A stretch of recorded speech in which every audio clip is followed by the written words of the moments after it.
आज आपको जिस्मानी तौर माजूर जावेद अहमद टाक की मुतासिर कुन कहानी सुनाएंगे। जावेद अहमद टाक की जिंदगी में 1997 में एक ऐसा मोड़ आया। बंदूक बरदारों के हमले के दौरान गोली लगने से वो बरसों पहले बिस्तर पर और फिर व्हील चेयर तक महदूद रहे। लेकिन जावेद अहमद टाक ने अपनी मौजूरी को सर पर उठा लिया है और अपने जैसे दूसरों के लिए मौका पैदा किए हैं। आज वो बहुत से मुख्तलिफ माजूर लोगों के लिए एक रोल मॉडल है।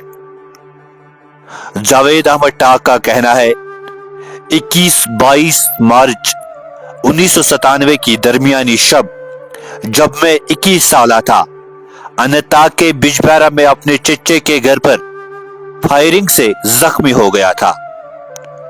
बंदूक बरदार मेरे कजिन पर हमला करने आए थे जो नेशनल कॉन्फ्रेंस के ब्लॉक सदर थे। मैंने उसकी जान बचाने की कोशिश की और गोली लगने से जख्मी हो गया। गोली लगने से जावेद अहमद टाक की रीढ़ की हड्डी, गुर्दे, लबलबा शदीद तौर पर जख्मी हो चुके हैं। इसी जिस्मानी तौर पर माजूर शख्स ने फिर जिंदगी जदोजहद के साथ गुजारी और पद्मश्री अवार्ड भी हासिल किया है। आइए इस दिलेर शख्स की कहानी इसी की जुबान से सुनते हैं। मैं 1997 में स्टूडेंट था government degree college boys Anantnag में, और मैं अपने चचेरे भाई के घर में था जब मिल्टन सी उरूज पे थी। मेरे जो भाई थे, चचेरे भाई, वो एक पॉलिटिशियन थे, नेशनल कॉन्फ्रेंस तब रूलिंग पार्टी थी, उसके ब्लॉक प्रेसिडेंट थे। उसको कुछ लोग किडनैप करने के लिए आए कि आप सियासत छोड़ दीजिए। उनके साथ घर में आने की वजह से खलबली मच गई और उन्होंने गोलियां चलाई, जिसकी वजह से मेरे कमर में गोली लगी और मुझे डॉक्टर्स ने बताया कि आप अब नहीं चल पाओगे क्योंकि मेरी स्पाइनल कॉर्ड इंजरी हुई। उसके बाद मैंने अपने घर में ही 2 साल कैद बंद की जिंदगी गुजारी और मैं काफी बीमार भी था।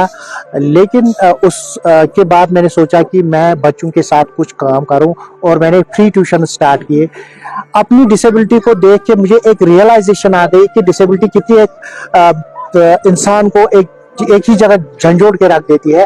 तो मैंने यही फैसला किया कि मेरे पास एक ही हथियार है, वो है एजुकेशन। मैं उस तालीम को कैसे यूटिलाइज करूं और जो डिसेबल बच्चे हैं उनको मैं तालीम दे सकूं। तो उन बच्चों की तालीम के लिए मैंने एक छोटा सा सेंटर खोला जो आज आप देख रहे हैं ज़ेबा आपा की शक्ल में मौजूद है। और तब हमने 4 बच्चों से स्टार्ट किया, लेकिन इस वक्त यहाँ पे 2024 में 206 बच्चे हैं जो 8वीं तक यहाँ तालीम हासिल करते हैं। बाद में उनको हायर एजुकेशन और हायर सेकेंडरी एजुकेशन हासिल करने के लिए लोकल स्कूल में हम डालते हैं और उनकी फीडबैक बाहर से करते हैं। उनको अगर कुछ भी जरूरत हो वो हम कोशिश कर रहे हैं कि वो उनको दे। और अल्हम्दुलिल्लाह आज यहाँ से जो पास आउट बच्चे हैं उनकी तादाद सैकड़ों में है और वो हर कॉलेज में मौजूद है। दिल्ली की JNU में भी हमारे बच्चे मौजूद हैं जो PhD कर रहे हैं। जावेद साहब, जब एक ट्रेजेडी पेश आई तो यकीनी तौर पर ख्वाब मिसमार हो चुके होंगे, लेकिन उसके बाद एक बार फिर स्ट्रगल की। आपने क्या सोचा था कि अब मैं पद्मश्री बनूं?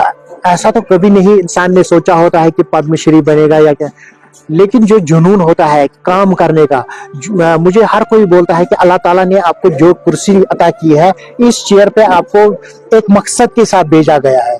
मैंने ना कभी अवार्ड्स के बारे में सोचा था, ना कभी मैंने दौलत के बारे में सोचा था, लेकिन अल्हम्दुलिल्लाह मुझे इस दुनिया में मैं तो कोई गरीब देखा है, मुझे हर कोई रिश्तेदार दोस्त बोलते हैं आप अमीर हो, आपके पास पैसा है। तो अल्हम्दुलिल्लाह इससे बेहतर चीज क्या हो सकती है मेरे लिए। मैं तो दौलतमंद हूँ दुनिया में और मेरी दौलत जो है यही बच्चे हैं जो ड्रॉप आउट होते, जो घरों में मशहूर होते। मेरी एक मोटिवेशन जो रही है वो हमेशा यही रही है कि जिस्मानी माजूरियत के बाद मेरे जो अल्लाह ताला की तरफ से एक जो ताकत आई वो यही थी कि अगर मैंने मुसीबत देखी तो आने वाले नस्ल में जितने भी डिसेबल लोग होंगे वो कोई मुसीबत नहीं देखनी चाहिए। तो इसी जुनून और जज्बे ने मुझे आगे पहुंचाया। और जब इंसान अपने मकसद को पाने के लिए ایک تقدو کرتا ہے, سیدھے چلتا ہے, ادھر ادھر کی باتیں نہیں سنتا ہے, تو یقیناً ایک دن ضرور آتا ہے جب ہم اپنے مقصد میں کامیاب بھی ہوتے ہیں, اور الحمدللہ جو لوگوں میں ایک خلفشار پیدا ہوتا ہے, جو ان میں غلط فہمیاں ہوتی ہے, وہ خود ہی دور ہو جاتی ہے, ہمیں بولنے کی ضرورت نہیں پڑتی. شکریہ.